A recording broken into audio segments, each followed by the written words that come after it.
last damn time I'm using, yeah, the GoPro quit on me. So if you were catching uh, that live stream, um, I had it going off the GoPro, and I looked down, and my phone, I was monitoring the live stream through the GoPro app, and it said connection lost. So yeah, it's up here. Basically, you can see it.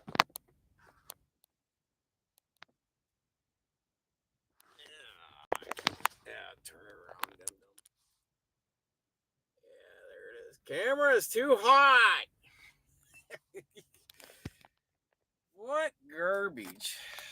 What garbage? So I'm gonna power this thing down because she's probably gonna eat herself. There we go. So that GoPro, it's all right to record, but to do a live stream, it just overheats it every damn time. Um, yep. I didn't know if you caught the first live stream, Laura. I was using a GoPro, but it took a turdy on me, and so kind of gave everyone the rundown. I'm gonna try to clip this up. Sorry for all the wandering here. I had to hurry up and just take the phone. Will it stay or will it not? Let's see if it drops off the visor. I got it on the sun visor, so I apologize that it's up and down. I just didn't want to get the laptop out. It's a lot of work to get that set up. Um, we're trying to what I'm. You guys can go and catch that other the first part of this live stream to see what I've been doing this last week. But going forward, I was playing around with the StreamYard last week, and it's got some good features that for me, small channel, I want to buy into their annual subscription, so it unlocks all the other features. But my business line of credit, I want it paid down more. Therefore, it's probably going to be another 4 to 6 weeks, and then I'll get that, and then that's going to be able to get me some intro, outros on the live streams, and unlock other features. So I can, with the laptop, I can bring in and pull pictures in and other things because I'd like to go through some history. At some point, I talked to my son, and I'd like to bring him in, and he and I can sit down and do a live stream maybe on a Saturday or Sunday and do the 10 years we did BMX Supercross, and we got some. I'll probably be able to find some videos, but you got to remember. Oh, you stop. Of course, I thought I had this turned down. There we go. There we go. Thank you, thank you, thank you. So I don't have to listen to notifications and blah, blah, blah, blah. Get out of there. Jeez.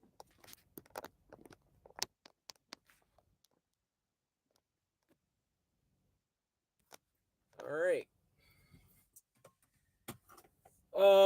But yeah, that was part of the 7 days I was at home. I was looking at StreamYard, caught it right when it cut out, just doing treaty time with the dogs, and then I'm going to turn in. So yeah, I was gonna go down about an hour and a half from my customer, but there's no truck parking down there without it being in some roadside. I'm not gonna sit on the side of the road, especially this time of year. There's so many trucks right now that have been on the side of the road because of this DEF system. All these computer sensors, and you never seen it this bad as I've had over the last 10 years of trucks being on the side of the road with just all this, ooh, computers. It's like, oh, they last longer than the old mechanical ones. And I'm like, yeah, why don't you take a survey with a freaking technician that works on these piles of turds? And because you can keep polishing these turds over and over, but they're still a freaking turd. You know, I would rather have a nice classic truck. I could downsize this sleeper and just get me a classic truck and still get around because I'd enjoy it more. This damn thing. I don't care what you guys say. These setback axles and that. These freaking things ride like an Amish lumber wagon. So they ride like shit. And I'll tell you that Max Superline, that day cab rode way better than this, and that had Camelback 1 inch thick springs, 44,000 pound rears on a Mac with a 20,000 pound front axle, and that's a day cab, short wheelbase, and it sure in the hell did not ride like these things. Just jar like your they'll jar your dentures out, if not your fillings out of your teeth. But yeah, so this will be in the end of next week because I'm going to be getting in Friday. I think I'm going to be coming in Friday this week, so they need at least 2 days to work on this turd and get everything ironed out again. Um, my truck doesn't seem to be throwing the problems as our day cabs. I was talking with one of our guys for an hour yesterday as I was heading back out last night. He was on his way in, and because I had to go out and deliver to an Amish farm in the middle of Timbuktu in central Ohio. And as soon as I told him the name, he started laughing. He goes, "Oh, you are not going to get in there with your big truck because they get in there with box trucks and day cabs." And um, okay, interesting comment there. Um, so I contacted the customer. We went back and forth on how to do it. Luckily, there was a factory up the road from him before I come down because basically the only thing that goes in front of his house is Amish buggies. It's like the width of my truck and about half, so a lane and a half. And then you figure the snow is piled up on each side. So he said, try the factory down here. You should be able to come in the backside through the shipping and receiving, come out.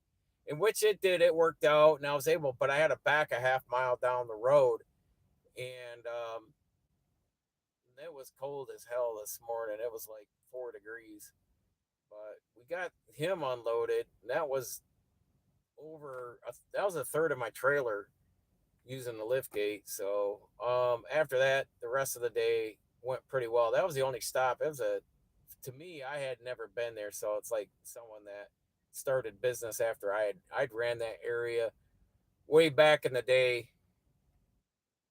Um,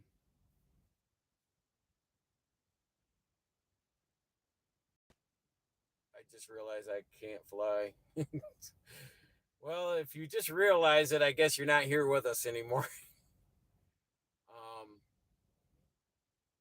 so anyhow, that was probably my only problem child on this route. The rest of it went well. Other than I had to go through downtown Columbus, get delivery. And I stopped by a rider shop. They're gutting their fuel islands out, so they were torn out. I didn't know. So it was only a couple miles from my last stop today.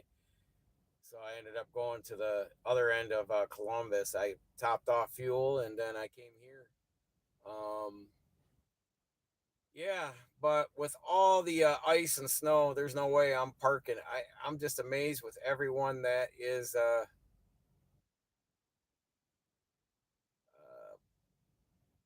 breaking down on the side of the road, but like the rest areas and some of the off ramps, they're really stacking them on there.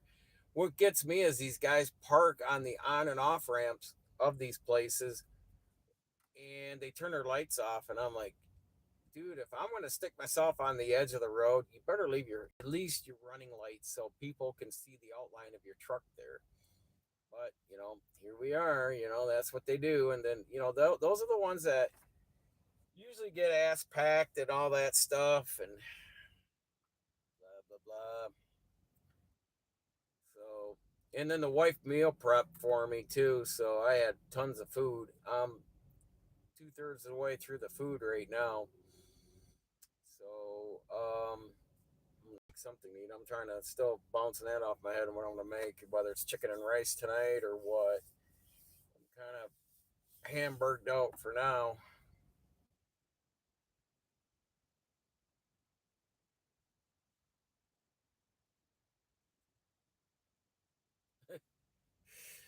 So I'm just reading the comments, but no, I appreciate you guys being here. Whatever you want to say, I was over the road 20 years. Stay safe. No, I appreciate it. Thank you. Um, I let the boss lady know I got another year in me, and then the wife and I are going to be moseying on to Arizona by, you know, before next snowfall of next winter. Um, going to close the book on this. This was supposed to be just a temporary when I got laid off in healthcare. Like I had mentioned to you guys in many streams, that I kept my CDL all through college and going into healthcare. I kept it active. I kept renewing it, doing my DOT physical and all that, because I had a company that I was working turning wrenches for seasonally for them on the side. And so I used them as, yeah, I'm working for these guys. So I kept my CDL active for the 14 years I was out of it. But when I got back in, it was to elevate and get me out of the financial mess that we were in, um, with her medical bills, my student loans, and the day to day living costs. And there was no jobs hiring that would cover any of that. And as I explained to one guy yesterday, I said the thing about trucking is you can get in this and make money right away.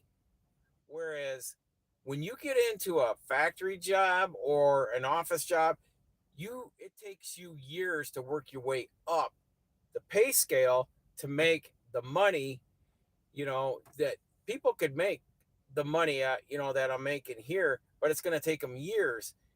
And I was already able to make 20,000 the first year in with this company. I was making 20,000 more a year than I did annually than I did in the hospital. So that already, we started it. I think the first 4 years we started at least getting a little relief. It wasn't, I started it back in trucking in 2014. Like I said, my timeline was 1988 to January 1st of 2001. Then I took that time to September of 2014. I was in college and healthcare. 2014 and now here I am again. And but at 2018 and beyond, that's when we were able to come out from being underwater financially and in debt. And now we're pretty much, I'd say we're at a sprint on walking on water right now. So we're doing well. But the thing of it is as you're doing better, you don't go out and buy stuff. Um, that really shed the microscope on, hey, we're pretty vulnerable. We need to pay some debts off. So if something happens to me and I can't drive anymore, I don't want to be still hanging on to this debt. So yeah, we've done a pretty good job. The last 8 years alone, we've paid off about $200,000 of debt. So done pretty damn well. Sticking very disciplined and getting out of debt. And that's all I trucking should be, is that right there. Elevating yourself to financially get yourself stable so you can carry on and do a local job. As I've said, whether, like I said, local driving or just local custodial at a school to working at a factory or a warehouse or working the docks, but something where you're home every day, you're at your kitchen table every day eating, and you're sleeping in your bed every night, and you're able to have some personal time to take up hobbies and take up things that you should have for yourself. And I did when I worked in healthcare. When it was going well, I was doing Supercross. I was paying my bills, but I wasn't getting ahead. I was breaking even every year. um, it was the last 12 years that we realized that, all right, we got to stop with everything we're doing, liquidated some stuff, and just stayed course to the plan of just getting out of debt. And that we did, and it's been working out really well. So yeah, we're going to be talking when I get home and settled in. We're going to be contacting the second loan officer to get another. I want to talk to at least 3 loan officers. We talked to one, talked to another one coming up. We've already had a consult. When did we consult? Monday, Laura, was it? When did we consult with her? I was on the road Saturday. Yeah, because I was supposed to be home Saturday, but the ice storms happened. So Saturday we consulted with our realtor out there in Arizona. Um, so what we're doing is looking at a 55 and over resort. We're going to own the house and land under it, but we're going to have a golf course. Within that gated community, we'll have a 9-hole golf course, on-site bar and grill, community center, pool, the whole jazz. I just felt, you know what? I'm going to do a home base entrepreneurship with my stock brokerage and trading stocks and doing real estate, liens and deeds. And if I have to, I said, I'll take a baseline job like stocking shelves at Costco. I don't give two shits. I said, as long as it doesn't require but the least amount of effort for me to make, you know, 40 to 50,000 a year. And what I'll do is just that'll cover my living expenses, and I'll put half of that annual income into a 401k that I'm with them, because at that point all my other stuff at home that I'm doing on the computer is going to be all going towards my investments for the future anyways. So I mean, I got it all laid out. We've been working at this for 8 years, and this year was like we drew the line in the sand last summer. And then I just said, yeah, Saturday we talked to her. But yeah, I drew the line in the sand. I said, I can keep doing this. But at some point, the one thing I'm fighting in my life, a lot of people fight with their health. They fight cancer, they fight a heart attack. But what I'm fighting with is time. I'm losing time. And time I'm not getting back. So at some point, when you're out here doing a job like this, you have to position yourself to where you don't make this a lifelong career, to where you can then be moving forward, to get back that time and pick up some hobbies and invest yourself educationally or experience wise into doing some other things that can either make money or, you know, better your skill sets, to where you don't have to be like, for me, being away from home. And it's not just this company, it's any company you're out there when you're in a sleeper truck, or even if they got a day cab and they're putting you in hotels. But trucking takes you, you know, away from home. And like I said, unless you're going to do a day cab and just go out, do local deliveries, you know, within, say, an hour drive away, and then, you know, you're home every day, cool. But I don't want to deal with the elements. Here's the thing, because everyone's been asking me, are you going to drive when you get out there? No, I don't want to deal with the roadways. I don't want to deal with people. I don't want to deal with bureaucracy and politics and in the smothering of policies and rules and regulations. I'm like, to hell with it all. I mean, they basically, our government has made living in this country, and it's not like, um, am I anti-Trump? I'm anti-United States government getting in our effing lives. Those SOBs, hey, go over and start your own damn country. I don't know why 350 million people just don't go up and just toss those sons of bitches right out of the Capitol in D.C. and put them right up there in a guillotine. And you know, these people have done nothing but done us all bad, and pillaged and raped us of our wealth, our tax us to death, and tell us what we can and can't do. And so I don't know. I you know, get out of this. I just want to be more home base entrepreneur, maybe do a little side job.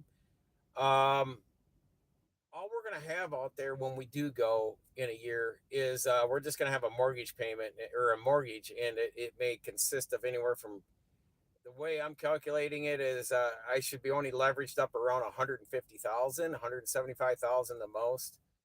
And I could stay here. And I brought it to my wife and I said, hey, I could stay with these guys. You could be out there and I'll fly home, you know, every, you know, 3 months, every quarter. I said, I could pay the house off in 2 years. And nah, she didn't want to be out there by herself all that time. So I said, all right, I respect that. So we're just gonna we put together another plan. That way, it'll probably take us 5 years to pay it off. But basically, I just want to be debt free and just walk about life. Kind of just what do they say on The Gambler? The movie The Gambler with Mark Wahlberg is and John Goodman is position yourself in a stance of fuck you. You know, if the boss pisses you off, fuck you. You know, if you don't like what someone's got to say, fuck you. You know, you got everything paid off. You don't got no leverage on the banks have no leverage on you because you don't have no debt and payments. And that's not the American way. That's what they indoctrinated all of us to be in is, well, just take out credit card, take out a car loan, take out all these high dollar mortgages and all this other crap more. Finance your vacation. It's like, man, if you got to finance a vacation, like what fucking retard did we read, Laura, that they spent $16,000 to finance to go to freaking Disney? I'll tell you what, if if there's no way, no Sam way in hell. And if I had a wife that was like that, her shit would be out. And well, I already did that once. I said I can't afford you no more, and threw her shit out on the sidewalk. And within 2 weeks, slapped her divorce papers. Had the house sold in 30 days. Everything that we accumulated in 12 years was gone in 3 months. I said, no Sam way in hell. I said, I'm not here to work for you. So, we just got to be more diligent as Americans and quit letting people walk all over us. Other countries, the government. So that's my rant. That's my rant. Hey, I apologize, but it's probably a little on the corner built up. Had to knock that sharpness down on that. But no, not much else going on. I don't know what to anticipate. I'll probably call. Well, I'm going to call the warehouse tomorrow and see if they're going to have anything for me on the return Friday.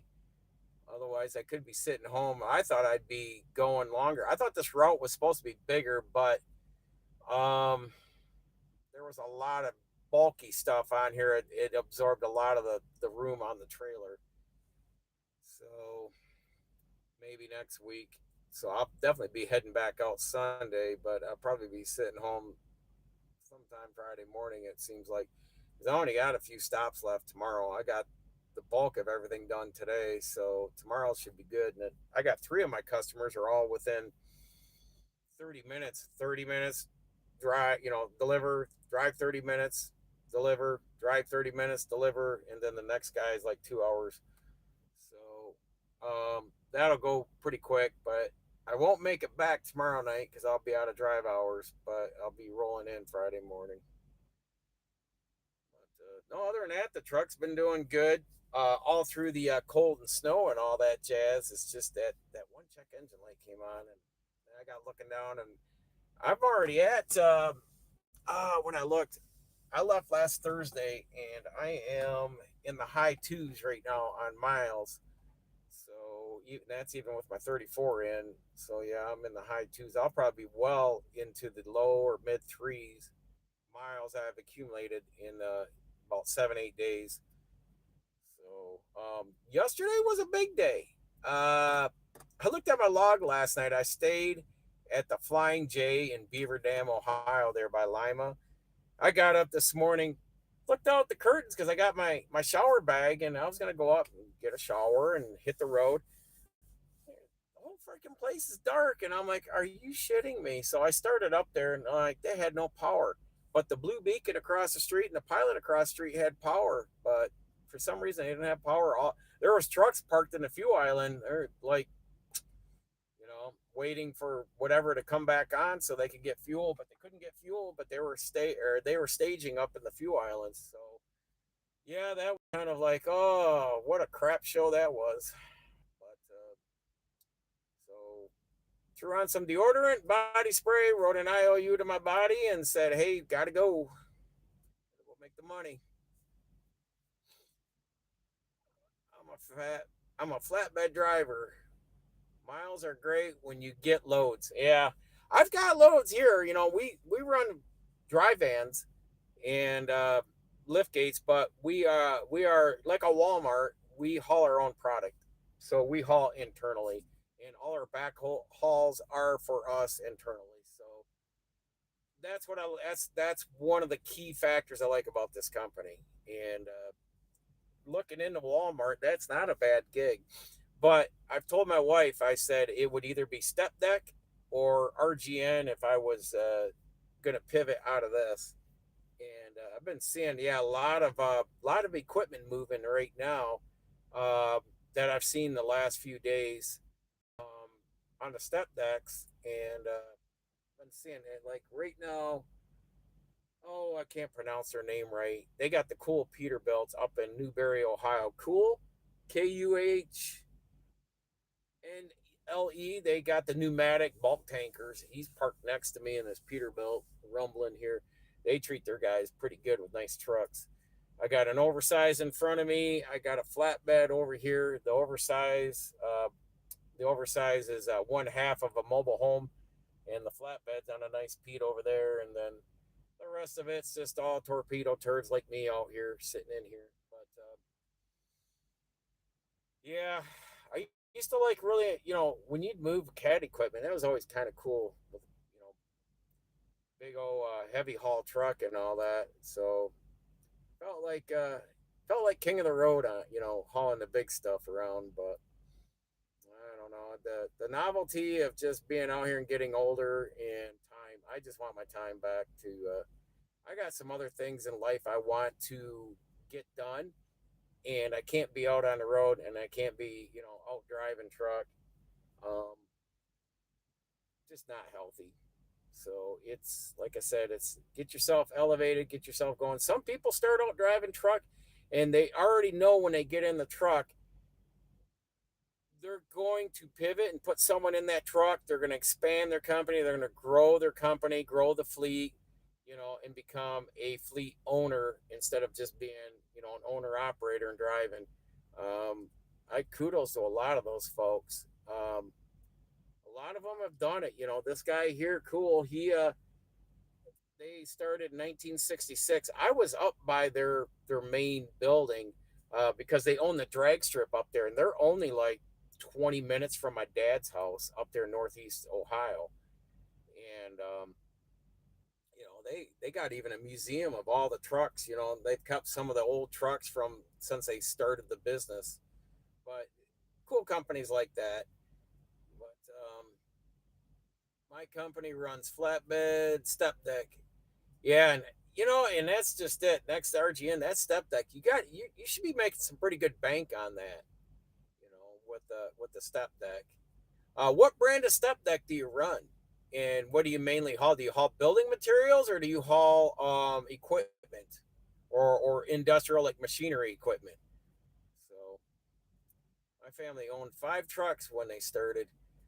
Yeah, and I'll tell you, that's it's kind of hard to kick that off now with everything going on. I mean, it seemed like it was easier for them to start 30, 40, 50 years ago, but man, it's like the last 5 to 10 years has been.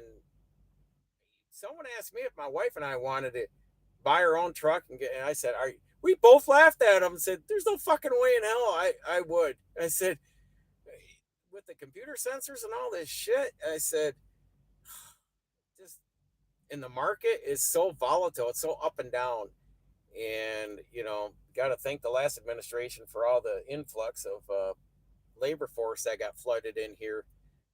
But they're saying the load board rates are going up, but some others have begged to differ that it's going up substantially enough. A lot of guys are so behind the 8 ball, they've probably maxed out a few credit cards and all that just to keep themselves alive. So now they're going to be playing catch up, trying to get debt paid down. And props to them if they've stuck it out this long without going under. So I want to catch up with some of these live, see some of these chats. You guys are really in tonight.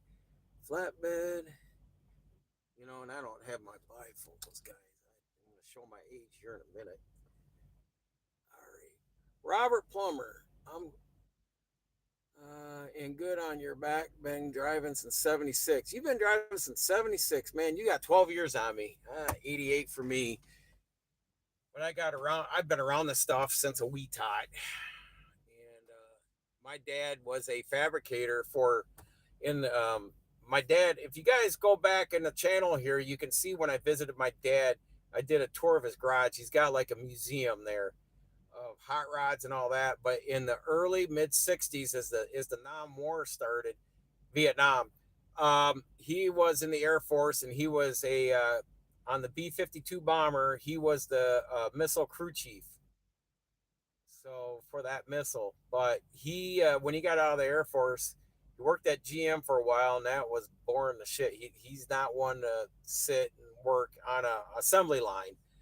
So he went to a GMC truck, heavy truck dealer in 71, somewhere in there. What they had him do is he cut frames, stretched trucks out to specifications after the trucks were ordered, or he put on, or he would install the fifth wheel plates and all that jazz. So, and that's what he ended up doing later on is he was a welder in a titanium sponge factory where they molted man-made titanium, and he would weld the pots, weld the lids shut. So he did that for years. He's a hell of a welder, and you could see in that video all the stuff he's made by hand. Um, I took up welding all through high school and after high school, but I got talked out of becoming certified and working in the welding field. So I went into the heavy truck diesel mechanics. I got a degree in that. I got my master mechanics license in heavy truck diesel mechanics. And of course, when I went to interview for a job after I got out of college, mechanics were starting them out of anywhere from 450 to 750 an hour in 1988. But they were going to start. They said, "Well, I see you can drive trucks," so they put me in a test drive. I test drove the truck, and they started me out at 950 an hour, and that was good money then, because I was getting paid by the hour for doing local work, and that's how this bullshit started. And a year after I started, then that's when I got my red Mac that I always talk about, and an '88 Mac Superliner, 4 and a quarter cat, 13 speed, and all that heavy hauled. And I drove that for 550,000 miles. And looking back, that was just it's just another truck. It was like, I got in, I worked year round in that truck. Never thought I'd look back in 30, 35 years and say, man, that's the last time I got to drive a nice hooded truck. And that truck was awesome. Everything was mechanical, no AC, but man, I just I hauled, you know, there was times through the year, wow, nice Peterbilt triax or it's got a pusher axle on it. He's got a step deck. What has he got? Benson or Fontaine? He's hauling trailers. Look like a trailer manufacturer for construction trailers. Go behind a dually or something. Yeah, catch up on these real quick. And good on your back. My company runs flatbed. My family owns 5 trucks. Do you carry 2 logbooks? Robert Plummer, back in the '90s, and my wife saw my old logbooks. I still had them when we met, and atrocious the way I filled those things out. I ran 3. The third one was sketchy. The 2 I could kind of balance. Most of the time, you just threw them in the sleeper and said, "What logbook?" And you just ran. You ran. You ran. You ran. You ran, and you just avoided of getting caught. And that was the Outlaw days. And yeah, I will tell you for when did I was with those guys 97 to 2000. I was running just damn stupid crazy, illegally back then. Run Western trailers, run a lot of Jenny's out of the Northwest. Wow. Okay. So up in there. How's the weather been up there in the Northwest lately? First time was hauling peanuts from Sulphur, Virginia, bringing back produce. Boy, from California, it was like a vacation to me. Yeah, and good money back then. Always kept to. Yeah, I did back. Um, the FLD 120s condo sleepers were just coming out. Those were the cat's meows because right after they had the International Eagle mid sleepers and they had the FLD 120s. I ran an FLD 120 1 year, and then I leased on, and they had Ford Aeromax with the condo sleeper, 48-inch condo sleeper. I liked the short wheelbase because of the areas they were shoving me in, up in Toronto, Chicago, and out towards Texas. Guys would pay me to pull trailers out of yards because that's when in the Detroit area and Windsor area, Central Transport was running hot and heavy because we ran automotive and just in time freight. But um, the Freightliner centric class was just coming out when I stepped away, and they look cool. But I said, what do I need a truck? They wanted to. The company I was driving for, they wanted me to take one of the condos because I was running hard. Yeah, the Ambassador Bridge in Windsor. Um, I tried to avoid that unless I had to do a delivery out of Bramalea or come down out of Montreal, um, or if I was cutting across from upstate New York. Where was it? Rochester, I believe. That's where the new process transfer cases, like your 203s for the GMs and for the four wheel drive pickups. I hauled for GM and Chrysler back then, but if I cut across Ontario, I'd come down through Ambassador, or I'd do what is that, the Blue Water up there in Port Huron. I'd rather take that because you got less screwed with. Ambassador was always congested. You go there and you see that bridge is always backed up and antiquated too. Um, I had kind of a good time. This is back in the '90s. It was all right up there. I sure in hell wouldn't want to go up in Canada now. Um, did a lot of running around up in Toronto, and God, you're having me reaching back pretty damn close to 30 years now. When I was up in there late '90s, '97, '98, '99. Um, but the second gen Dodge pickups with the V10s. Um, I would pick up the V10s at Mound Road Engine in Detroit, and I'd run them out to Fenton, Missouri, as you're leaving St. Louis and heading out towards Springfield and Joplin. I showed my wife where the Dodge truck plant used to be. They've not since tore it out of there, but I think they got an Amazon center there. Um, but we would just run. We would run. Um, I'd have to make my logbook somewhat legit if I crossed the customs because I had to kind of look decent going up into Canada. But I would avoid it if I could. But if they begged me to go up there, then I had to tighten up my a logbook to go up in there. But I said, keep me up here, do what I got to do, and then get me the hell out of here and don't send me back up. But I would run like Detroit, Port Huron. I'd run out to Missouri or out towards Texas, and I would just run.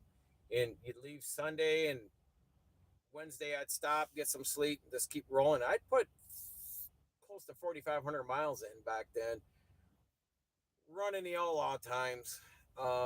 The thing with it is you had no tracking like you do now. They can track you, the e-logs. They can reset your e-logs from the office. They can track your truck. I mean, back then it was kind of like, you called it. You kind of had a gut feeling you should call in once a day just to report, what you're doing, what you're getting done. Or if you're getting close to your delivery and saying, hey, what do you got to get me the hell out of here so I'm not sitting around waiting? And my brother went to Yellow Freight for 15 years. If that was mismanaged, yeah, yeah, we see where they're at now.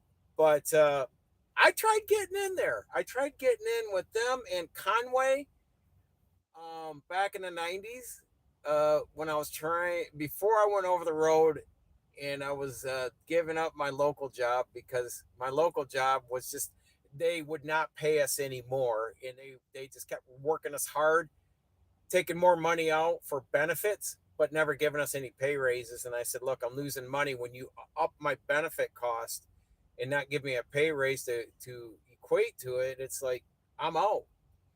And I went to Conway, I interviewed and all that, but it was like, I would just be sitting home waiting to get called in because you're the low man on the totem pole. So either you come in and maybe work the docks, or you go in and cover for someone that's off, but that could be 27, you know. Yeah, Teamsters. Yeah, I had an opportunity a few times that crossed my path in the 90s to be in the union.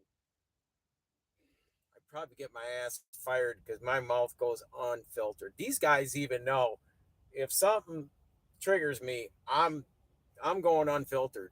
I will tell them how I feel. I'm not gonna massage their feelings. They know, and boss lady knows. She goes, "Oh, I know how you are," because she'll look at me if something's brought up. She'll look at me and say, "Where do you stand on this?" Because I'm the older guy that's been around the block there in the safety meetings, and I can remember 35 plus years ago when my mentor, which I'm going to be moving close to in Arizona, when did you become a mature driver? He goes, fuck, I want to take a ball bat to you most of the time. He goes, fuck, I didn't know. He goes, I'm like babysitting a toddler all day when I was 21. He goes, I don't know what to do with you. And, he'd get frustrated, but now he looks back and he goes, turned out pretty damn good. And I said, yeah, I'm a late bloomer. So, um, night and cold. Yeah. Teamsters, it is what it is with them. I don't see them. There's a handful of companies left running, union out here on the road. ABF being one of them. But I tried to get an interview with them 10 years ago when I started with these guys. I wanted to explore and see if there's other options. These guys hired me right away. Others said I'd been out of the system too long, and they wanted me to go get a refresher course at a truck driving school. And I said, no. I said, absolutely, I'm not going to school to hold a steering wheel. So, yeah, I don't know. I just think right now with their labor wages, because I see UPS. If you've not seen UPS, I heard last week, I was telling my wife this, UPS overall employs 490,000 people. And for them to lay off what did they just lay off, another 36,000 people? It's like just a drop in the bucket for them. And you wonder how can they pull that off. But when they gave all those guys that big fat raise, those raises on the driver's side and in the dock side, they're going to come back and start cutting, or they're going to automate. And there goes some hooded actually W990 Kenworth, because I'm just north of Chillicothe. So the Kenworth plant's right down the road here. I forgot about that because I'll drive right by it in the morning. Um, AI will take over everything soon. Yeah, the engineers. They were. I was talking or listening to another channel this morning. The ones that are really benefiting the most is the engineers are finding it very rewarding to use AI in their designing in that.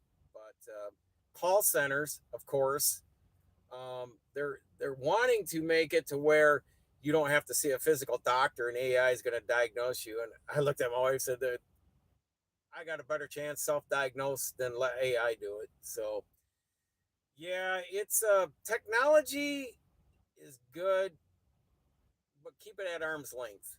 Keep it at arm's length. Allow your brain to also do critical thinking. Allow your brain to read instead of being forced the information that propaganda and the media throats at you. Say, give me the information. I will read it and I will deduct from it on my critical thinking. But a lot of people just want to take the headline news and say, oh, and they go off from that. I want to sit back and deduct and read, you know, what it is myself, but a lot of people won't take the time, and I think we need to slow down and have more patience because you see that in your driving, the driving out here, whether it's drivers or in the trucks or the cars. Everybody's in a rush to be somewhere, nearly driving over each other. But I think we all need to just take a moment, take a deep breath, and really just reteach ourselves to be patient and critical think and start really reading more information that is going to benefit us for our daily lives and our own ecosystem, our own economy. Let me see here. I'm just catch up my brother one day. I'm originally from Pittsburgh. I was gonna say, just went by. I just went through Pittsburgh. When did I go through there, Laura? Saturday morning.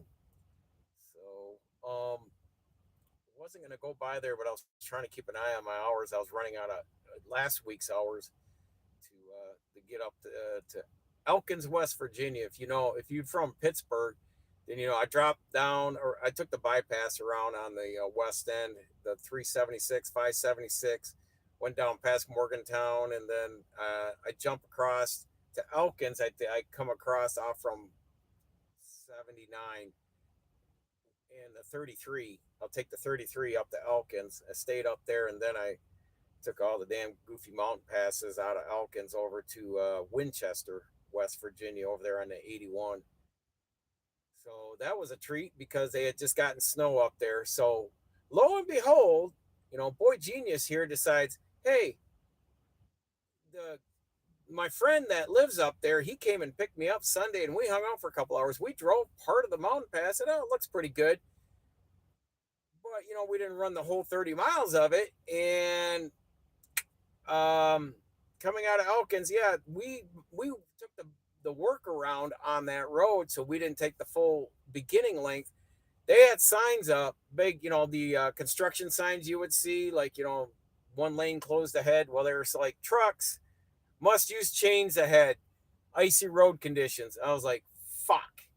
At 1 o'clock in the morning, it's like, am I gonna have I was sitting there, and now I perked up on the seat and said, all right, we're having a mental negotiation. And I had the axle. I locked the axles in because I didn't know what to expect going up there. But the last two thirds, there was a third of the stretch of that 30 miles. I had to lug this truck because I couldn't downshift it. I had to lug it at under 1,000 RPMs, lug it up that hill at about 20 miles an hour. Because if I downshift and broke traction, I was stuck on the side of that bitch. When I got across it and I got to Davis, West Virginia, and I grabbed that 48 and ran 48 out towards Winchester. So um, you think I'd have learned from last winter when I went up there and nearly was skating around the corners. Um, it gets sketchy up there. I mean, I haven't ran the Rockies, but that Appalachians gives me a good run for my money up in there. So I run all those back roads from Eastern Kentucky all the way to Maryland. I am in every aspect of the Appalachians there. So it's crazy. Been there, my friend. Yep, I know. And I'll be saying the same thing one day when I'm doing this live stream sitting in Arizona saying, been there, done that. That's why I've done a lot of those ride alongs. I've got one in my in the queue to edit and put up. But when the weather breaks and I can get more in the back roads, I've beaten down so many areas that I constantly like repeatedly go back and forth to. So when I get some new ones, I'm going to keep putting out some more ride-alongs this year because it's going to be nice for my wife and I to even look back and say, look, hey, I've been there. See, here, here, here, here. And plus, it gives her now in real time when she sees them. It's like she's sitting here with me, being able to see through the windshield the places I go to. So usually I try to pick a point A to point B destination. So if I go from say Grundy, Virginia to Clintwood, Virginia, you know, you're out there. One guy commented and said, dude, I remember pulling a D7 dozer through that road, that same road, and I hit the side of a mountain on the switchback with the blade. And he goes, I'm so thankful you put that video up. He goes, man, I forgot what it was like back there in those back roads. And I said, dude, it's sketchy. up in McDowell County and all that. You get up in there in the back, in those back roads or that King Cole Highway up there. I'll tell you what, no cell phone reception. I'm relying on the satellite, the Garmin, because the phone's dead. So then you better have a good sense of navigation in your head of north, south, east, and west, and where you got to be going. It makes the time go by too. Yes, it does. And you know what? I've gone by so many hollers in West Virginia and people on YouTube, oh, here's what a holler looks like. And I'm like, I go by those all the time, man. And I'll tell you what, most of those people are driving side by sides just to get to the nearest store.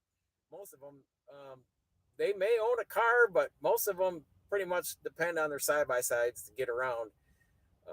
Good people, though, salt of the earth people up there, and I really enjoy it. I've stopped at some stores, talked to some folks making deliveries out in the rural areas there, and I've seen a lot where towns have been, and coal industries dried up a lot of those towns.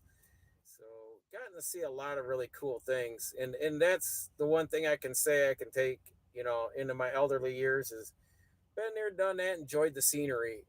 And I think that's where many young Americans miss America is they haven't sat in a seat and done it through the windshield. They want to go to Disney, but they want to get there in a couple hours, so they're going to get on a plane. They're going to get on a plane to go everywhere. And my son's the same way. He's like, I moved him to California from Michigan, and he lost his shit by the time we got to Anaheim. He's like, I will never freaking drive across this country again. He goes, I don't know how you do it, Dad. And I said, I enjoy it, but I enjoy the windshield time. I enjoy looking out.